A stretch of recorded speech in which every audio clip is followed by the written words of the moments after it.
Magandang araw kaibigan! Tuloy po kayo sa Felicidad's Channel.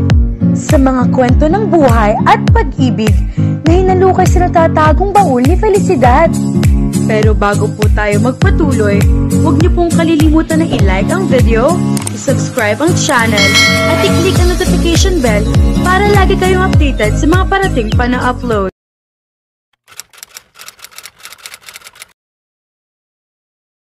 Papalabas na si Yara mula sa studio na pinagpapraktisan nila nang habulin at pigilan siya ni Paul sa pag-alis.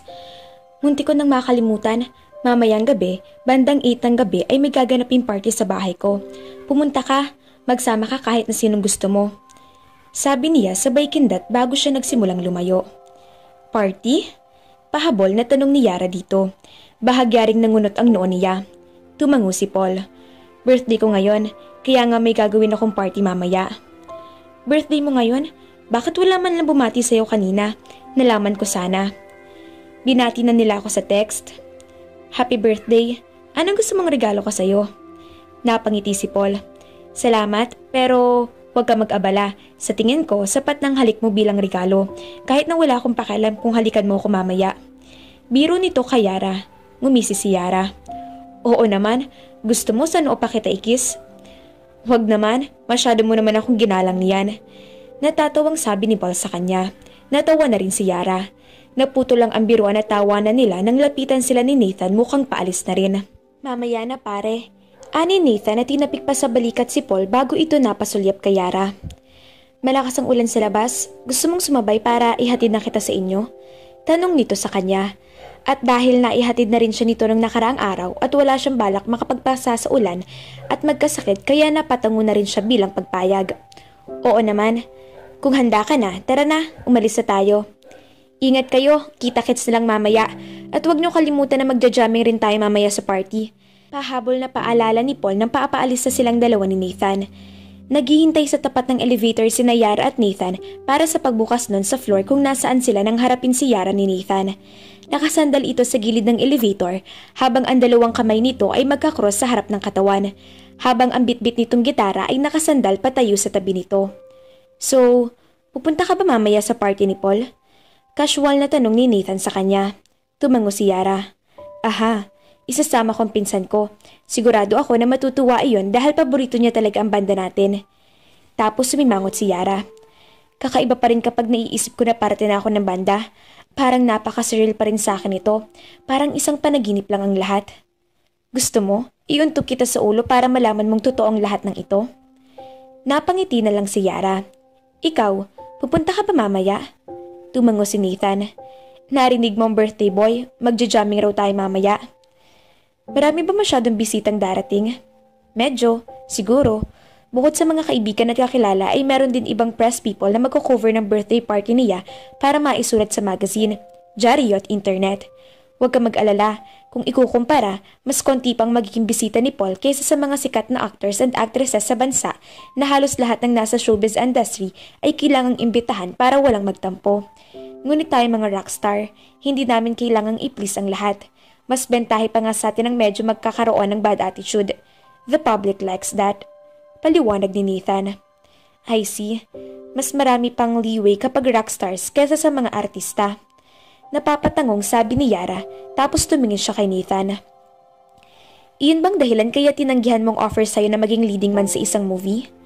Isa iyon sa mga dahilan. Ano pang ibang rason? Kung napapansin mo, mas maraming intrigan dumarating sa mga artista kaysa sa mga banda. Hindi rin natin kailangang alagaan masyadong image natin. Ang lahat ay nakasalalay kung gusto ng aming mga tagahang ang aming mga kanta o hindi. At hindi rin natin kailangang magpakit o gumawa ng kung ano-anong love team para sumikat.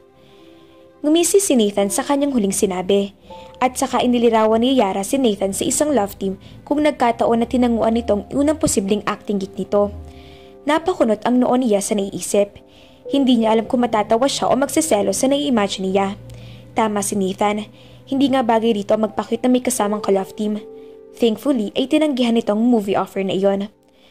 Mabuti naman pala tinanggihan mong offer na iyon. Biglang nang sabi ni Yara. Sumang-ayon si Nathan sa kanya. Yun ang mga sentimiento ko talaga. Wala akong balak matawag na heartthrob.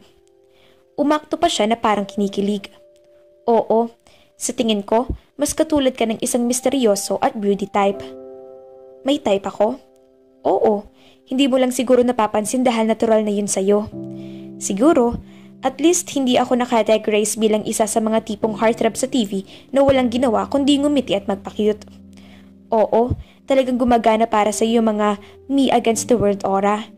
May type ka rin naman, you know. Turo nito sa kanya. Anong klase? Yung tipong friendly but hiding something. Lagi kang nakangiti pero may pinipigilan. Sandaling napalis ang ngiti ni Yara. Hahagya siyang napatungo. Matapos ang isang segundo ay muli siyang nag-angat ng paningin at muling ngumiti.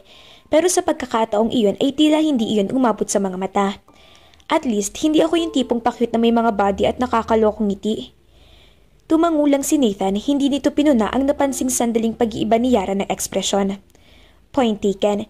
At gusto kita sa ganitong paraan kasi pag nagsimula kang umarte ng bubbly at kalokohan, baka bugbugin kita ng sarili mong drumsticks.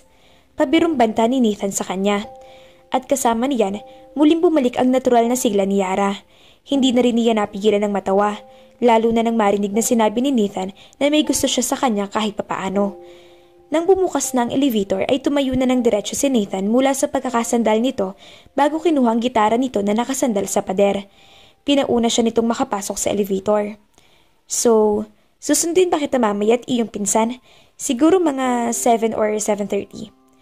Gabi na magsisimula at late na matatapos ang party. Mas magiging safe kayo ng pinsan mo kung susunduin at ihahatid ko na rin kayo pa uwi. Tumango si Yara bilang pagsang-ayon. Sa tingin ko, okay na ang 7 para may allowance tayo sa traffic kung meron man. Great, 7 it is. Napasulyap si Yara sa pintuan ng kwarto niya nang bumunga doon ang excited na si Eunice. Yara, tapos ka na ba mag-ayos? I think si Nathan na ang sakay sa humintong kotse sa tapat ng gate natin. Lumabas na nga si Mama para pagbuksan siya ng gate bago pa siya makilala at dumugin ng mga kapitbahay natin. Oh my gosh, hindi pa rin ako makapaniwala na nandito sa atin si Nathan para sunduin tayo. Kaya bilisan mo na dyan at baka mainip si Fafa Nathan. Sabi pa nito bago tuluyang umalis at iwan siya sa pag-aayos. Napapailing at napapangiti na lang si Yara habang sinisipat niya ang sarili sa kanyang full-length mirror. Nakasuot siya ng bootcut distressed jeans, red silk blouse na nakakapit sa kanyang curves at red strappy sandals. Habang ang buhok niya ay tinali na lang niya na pang high ponytail habang may ilang hiblang nakalukay. Okay na rin iyon lalo at tutugtog rin sila mamaya. Kaya mas magandang walang tatabing na buhok sa mukha niya. Bukod sa lip gloss at blusher ay wala na siyang inilagay na iba pang makeup sa mukha niya. Nang makontento na siya ay ayos niya at nang matapos na siyang magwisik ng pabango ay kinuha na ang tote bag at umalis na ng kwarto para puntahan na sina Eunice na nasa sala. Alam niyang sobrang excited na ng pinsan niya simula pa lang nung unang beses na ipaalam niya dito ang tungkol sa birthday party ni Paul kaya siguradong hindi na ito makapaghintay na makita ng personal at malapitan ng iba pang kabandmates niya. Napailing-iling si Yara. Kahit yata anong isipin niya ay hindi pa rin niya mapaniwalaan na parte na rin siya ng bandang Phoenix. At hindi nga siya nagkamali sa kanyang hinala dahil pagkarating ni Yara sa sala ay nakita niya ang pinsan at tita niya. Pati na rin ang dalawang katulong nila na halos hindi na magkamayaw sa pagpapapicture kasama si Nathan. Habang si Nathan looked amused.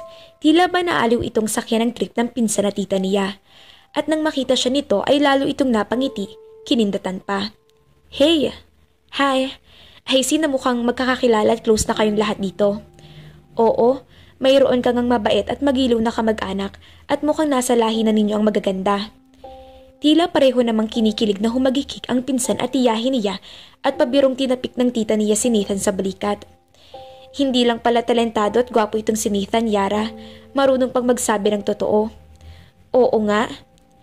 Yara just rolled her eyes in amusement dahil kung umasta ang tiya at pinsan niya ay para itong mga love-struck teenagers. Halos pupugin ng halik ng mga ito sa pisngi si Nathan na tatawa-tawa naman. May kasama pa iyon na yakap habang sige pa rin sa pagpapicture ang mga ito. Hay nako, siguro naman ay marami na kayo nakuhang picture. Oras na para umalis na tayo. Baka naghihintay na sa amin sina Paul. Isa pa, baka sobra na ninyong nalambog si Nathan sa kakayakap at halik ninyo. Kailangan pa namin siya sa banda. Aking tagapagligtas. Nakangisi namang deklara ni Nathan na mabilis na ring nakalapit kay Yara at pabiro pa itong yumakap sa kanya ng mahigpit na tila ba talagang iniligtas niya ito sa kapahamakan. Sigurado akong nag-enjoy ka naman masyado sa attention nila sa'yo. Ngumisi lang si Nathan nang pakawalan siya nito bago siya nito inakbayan na naman. Wala akong pakialam na napapalibutan ako ng magagandang babae. Sus, bolero. Nagsasabi ako sa'yo ng totoo. Kailangan pa ba namin gumawa ng banner ng love team ninyo? Kami ni Mami ang president at founder. Magandang ideya yan. Napakunood si Yara na napatingin sa direksyon ng pinsan at tita bago umiling. Yan bang epekto sa inyo ni Nathan? Nawawala na kayo sa tamang katinuan? Well, tatanggapin ko yun bilang isang papuri. Siyempre, gagawin mo. Tara na nga at baka kung ano pang maiisip na kalokohan ni na tita kapag hindi pa tayo umalis. Napapailing pa ring yaya ni Yara kay Nathan bago ito lumabas ng bahay matapos magpaalam sa tiyahin. Tatawa-tawa naman parehong nakasunod sa kanya palabas sina Nathan at Eunice. Pero seryoso ako sa sinabi ko kanina. May something lang sa inyong dalawa. Napapansin kong may magandang vibe sa pag-itan ninyong dalawa. May chemistry. Talaga? Oo naman. Gawan daw ba kami ng chismis? Hindi mapigil ang sabat ni Yara nang lingunin niya ang mga ito. Eunice, nasa banda kami at hindi kami mga actor at actresses na kailangan ng love team. Kung sasabihin mo, pero sinasabi ko lang naman ang obvious na napapapansin ko. Doon ako sa likuran papwesto. May panunukso sa boses nito. Pasensya ka na sa pinsan at tita ko, masyado lang sila na-overwhelm sa pagpunta mo dito sa amin. No worries, masiyang kausap ang mga relatives mo, parang walang dull moment. Salamat siguro. Sana, huwag mong mamasamin ang tanong ko. Pero, nasaan ang mga magulang mo? Nasaan sila? Nagtataka lang ako dahil dito ka nakatira sa tiyahin at pinsan mo. Sandaling natahimik si Yara. Kahit kasi matagal nang nangyari ang trahedya sa magulang at kapatid niya, ay nalulungkot pa rin siya kapag naalala niya ang nangyari sa mga ito. Patay na sila. Oh, I'm so sorry. Pareho pala tayo na wala ng mga magulang. Tara na. Pasensya na kung ilalagay kita sa ganitong malungkot na mood. Ani Nathan habang tuluyan na siyang iginiya at inalalayang makasakay sa kotse. It's okay. Medyo nalulungkot lang ako kapag naalala ko sila. Namimiss ko kasi sila eh. Pero don't worry. Maya-maya ay okay na ako. Hindi ko sisirain ang party ni Paul. Nagkibit balikat si Nathan habang nakangiti. Hoy, nasa banda tayo na nagsasabing hindi natin mababago ang mood natin ng walang dahilan. Ngumiti lang pabalik si Yara habang si Nathan ay simunarwa na ang paandarin ng kotse nito para sa pag-alis nila. Mga ka-Felicidad, feeling ko nakagusto si Nathan kay Yara dahil ibang atensyon na ibinibigay niya kay Yara. Magkaroon kaya ng love team sa banda ng Phoenix? Abangan!